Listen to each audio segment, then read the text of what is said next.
Coming up on tonight's broadcast, quarterback Ryan Katz plans on transferring, stocks rebound on hope from the European stock crisis, and the votes are in for the best city to live in. All that and more right here on the Beaver News.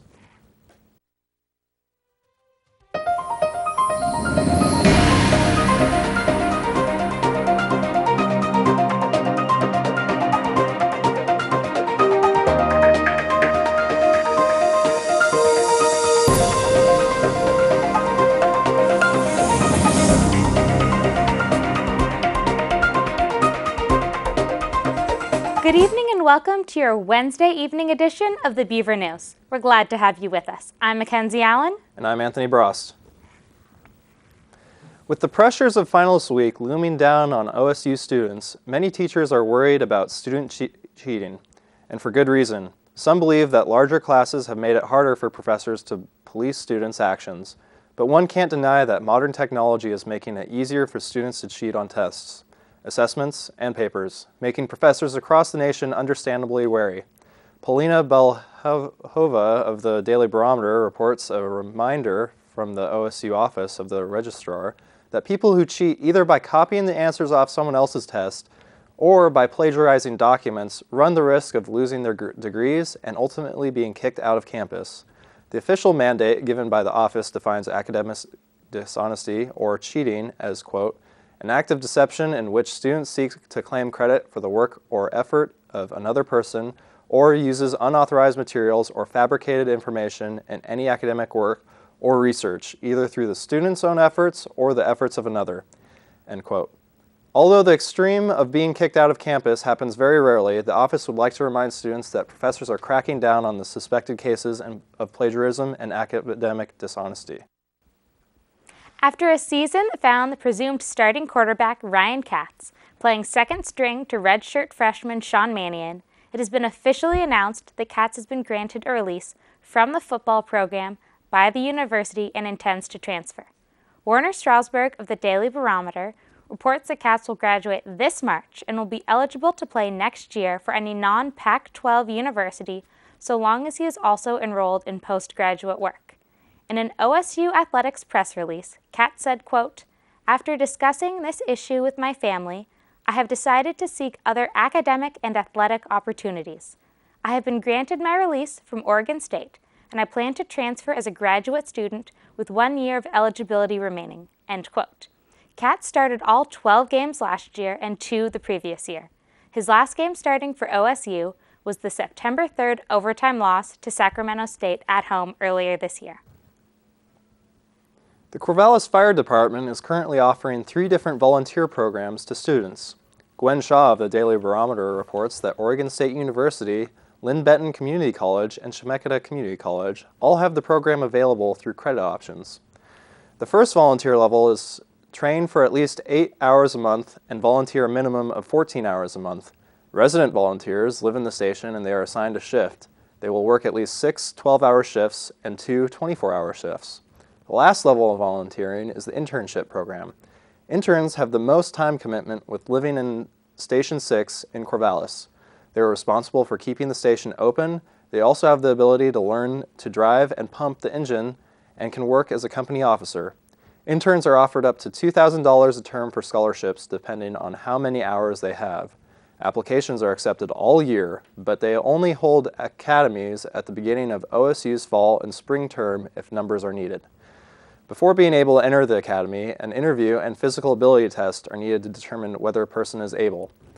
Volunteer Brand Davidson said, quote, it takes dedication and a lot of hard work.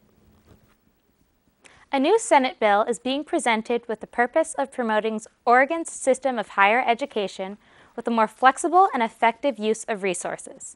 James Shreve of the Daily Barometer reports that Bill 242 would create a 15-member committee appointed by the governor. According to the bill, the Higher Education Coordinating Commission will coordinate, quote, post-secondary policy between the Oregon University system and community colleges in the state, end quote. It also redefines OUS as a public university system rather than as a state agency, giving it authority, independence, and the ability to run itself more efficiently. The bill would also do away with the Office of Degree Authorization and would transfer all duties, functions, and powers to the Commission. Though some are concerned that it might take time to iron out all the details with this new plan, there is hope that a greater percentage of tuition earnings by the universities would be able to go back to students through scholarships and grants rather than to the state. CNN revealed today that investors had something to get excited about. The Federal Reserve said that it will work with other central banks to boost liquidity and support the global economy. Central banks' coordinated market intervention gave investors hope that world leaders would take necessary steps to avoid a credit crunch or marketing paralysis stemming from Europe's sovereign debt crisis. Michael James, a senior equity trader at Wedbush Morgan, said, quote, "It's the first time we've seen this type of global coordination since November 2008. The degree of coordination sends a message to the markets that global leaders are going to do whatever they need to do to instill confidence in the markets," end quote. Dow Jones rose 392 points, which puts in a positive for the year. S&P 500 added 39 points, and the NASDAQ went up 81 points. According to research conducted by OSU professor and faculty associate in family policy, Bobby Weber, family income levels have not been able to keep pace with the rapidly increasing cost of childcare. Weber conducted the research through the Child Care Resource and Referral Network and says that it is now the state's responsibility to do something about it.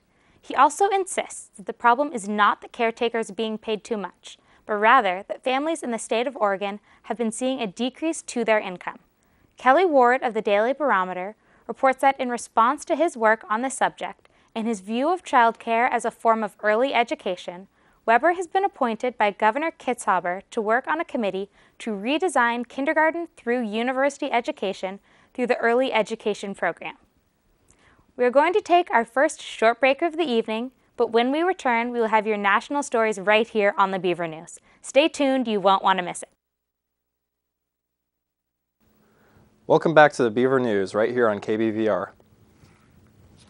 The USDA has given a penalty to the Ringling Brothers' Greatest Show on Earth for animal rights violations. Feld Entertainment Incorporated, which is the producer, has agreed to pay $270,000 for allegedly violating the Animal Welfare Act on several occasions from 2007 to August of this year. The settlement comes in a wake of federal appeals court dismissal of a lawsuit against Feld Entertainment filed by the American Society for the Prevention of Cruelty to Animals and the Animal Protection Institute. The lawsuit claims violations of the Endangered Species Act and that the circus systematically abuses and exploits all the animals, as well as chaining their legs while they are not performing. After an on-the-field altercation that drew national attention, Lions defensive tackle Dominican Suh has been suspended for the next 2 games without pay.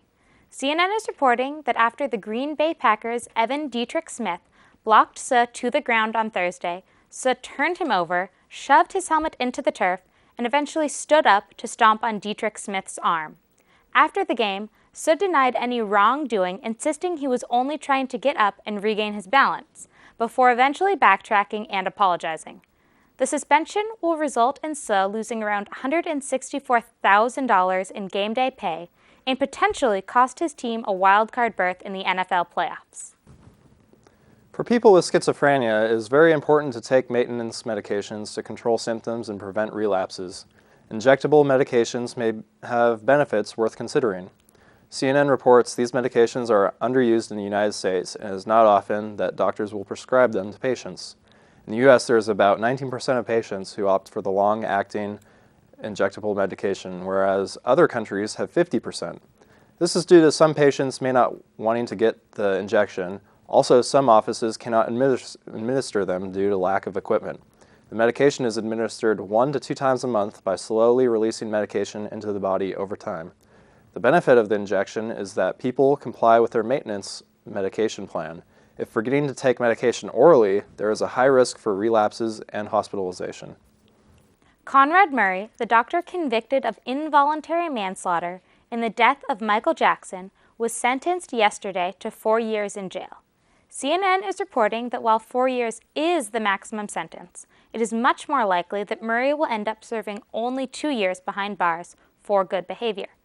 Los Angeles County Superior Court Judge Michael Pastor had this to say before announcing his sentence, quote, "There are those who feel Dr. Murray is a saint. There are those who feel Dr. Murray is the devil. He's neither. He's a human being. He stands convicted of the death of another human being." End quote. With good behavior, Murray would be released late in 2013.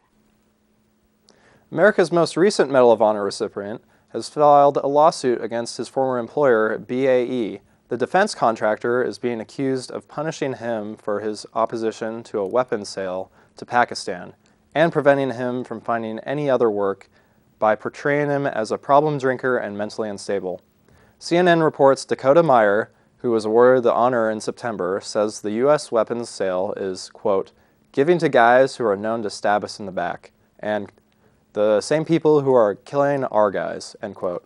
BAE's response was, quote, "As an organization whose core focus is to support and protect our nation's troops, we are incredibly grateful to Dakota Meyer for his valiant service and bravery above and beyond the call of duty. Although we strongly disagree with his claims, which we intend to vigorously defend through the appropriate legal process, we wish him success and good fortune in all of his endeavors," end quote. President Obama praised Meyer, former active Marine, for saving 36 lives as he braved Taliban fire again and again to rescue both U.S. and Afghanistan forces. The parent company to American Airlines, AMR, filed for Chapter 11 bankruptcy protection yesterday. CNN reports that American Airlines and all other AMR subsidiaries will continue to honor tickets and reservations during the process using the $4.1 billion the company currently has. Thomas W. Horton, Chairman, Chief Executive Officer, and President of AMR and American Airlines, said the following in a statement released to the press, quote, "This was a difficult decision, but it is the necessary and right path for us to take, and take now, to become a more efficient, financially stronger, and competitive airline." CNN reports that Patrice O'Neill passed away yesterday morning. The 41-year-old's death was due to complications from a stroke he suffered on October 19th, which was related to diabetes. O'Neill was a Boston native who performed a variety of comedy specials and appeared on late-night talk shows, as well as The Office. It's unfortunate he left behind his mother, wife, stepdaughter, and sister. O'Neill's agent said, quote, "The family wishes to thank all of the fans and friends who have expressed an outpouring of love and support for Patrice these past weeks." We are now headed off to our final break of the evening, but we will have your remaining stories, including one about a man who is using white paint to bring snow to previously barren mountains. All that and more right here on Beaver News.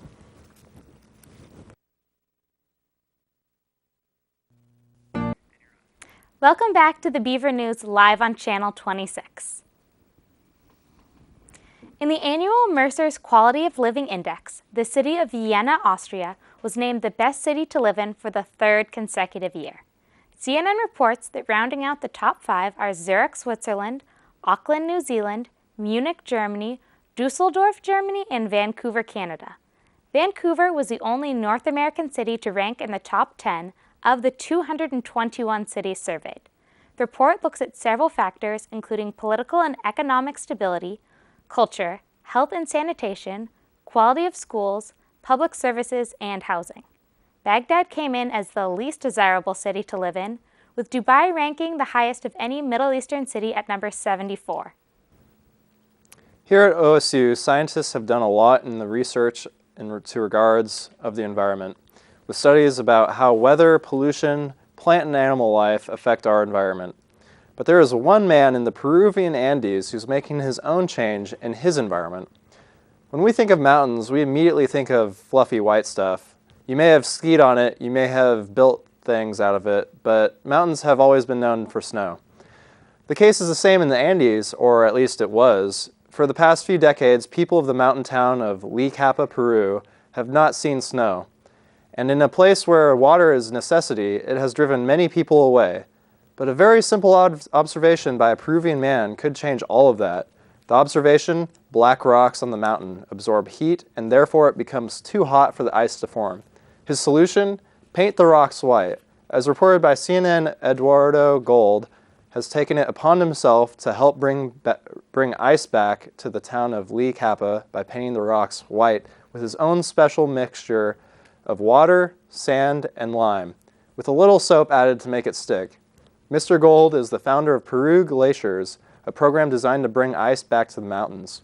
The craziest part of this story is that his plan is actually working. Thermometers show that the white rocks are about 30 degrees cooler than the surrounding rocks, and since he's begun, ice has actually formed in the painted area. As of now, Mr. Gold has covered 15,000 square meters and dreams to cover over 3 billion meters, with some financial help, of course. Great Britain braced for mass disruption to schools, hospitals, and other public sector jobs today, as up to 2 million public sector workers were expected to walk out over proposed pension reforms. CNN reports that negotiations between the government and unions to try to ward off the industrial action broke down in the late days leading up to the strike. Travelers trying to enter the country may be forced to deal with long lines, as many border control officers will also be striking. In a statement released by Brendan Barber, General Secretary of the Trades Union Congress, quote, "Public servants are no longer being asked to make a temporary sacrifice, but accept a permanent deep cut in their living standards that will add up to over 16% by 2015 when you include pay and pension contributions," end quote. The 2 million on strike are coming from up to 30 different unions, some of whom will be striking for the first time. The Nigerian Senate has recently passed a bill banning same-sex marriages, defying a threat from Britain to withhold aid from nations violating gay rights. CNN is reporting that the bill by Africa's most populous nation calls for a 14-year sentence for anyone convicted of homosexuality. Anyone who aids same-sex unions will face 10 years in prison. It goes to the nation's House of Representatives for a vote before the president signs it into law. Amnesty International said, quote, "It would place a wide range of people at risk of criminal sanctions, including human rights defenders and anyone else, including friends, families, and colleagues, who stand up for the rights of lesbian, gay, bisexual, or transgender people in Nigeria." Vice President Joe Biden arrived in Baghdad yesterday on a previously unannounced trip to Iraq. CNN reports that while there, Biden will meet with Prime Minister Nouri al-Maliki, President Jalal Talabani, and other top political leaders. This is the vice president's 8th visit to Iraq since being elected, and comes just months before the majority of American troops are scheduled to withdraw, according to the terms of the most recent U.S.-Iraqi security pact. Of the approximately 11,000 troops in Iraq, down from the 50,000 3 months earlier, only about 150 are expected to remain after the deadline, a U.S. official previously told CNN. Though at least 13 people were killed Monday when a suicide bomber drove his vehicle into a security checkpoint at a prison in Baghdad, White House reports indicate the violence in the area is at an all-time low since 2003. Tensions are reaching an all-time high between North and South Korea this week after a South Korean military exercise on the island of Yeonpoing, which marked the anniversary of a deadly northern attack nearly a year ago. North Korean forces saw this military exercise as a rehearsal for war and immediately threatened the Southern presidential office with a sea of fire if Southern forces continued military activity in that area a year ago. Wednesday, the island was attacked by North Korean forces and took 2 military and several civilian casualties. Until that moment, the security between the two countries had been relatively unquestioned. CNN reports that the full threat included this message from the Office of the Northern Military Supreme Command, quote, "To impair the dignity of the North again and fire one bullet or shell towards its involatile territorial waters, sky, and land, the deluge of fire on Yeonpoing Island will lead to that in Cheongwadai, and the sea of fire in Cheongwadai to the deluge of fire sweeping away the stronghold of the group of traitors," end quote. As of yet, the South Korean government has not made any comment about the threat, but has ended military exercises in this area. That's all the news we have for you tonight, but be sure to tune in tomorrow at 7 p.m. for our final show of the term. Have a good evening and good luck with finals, everyone.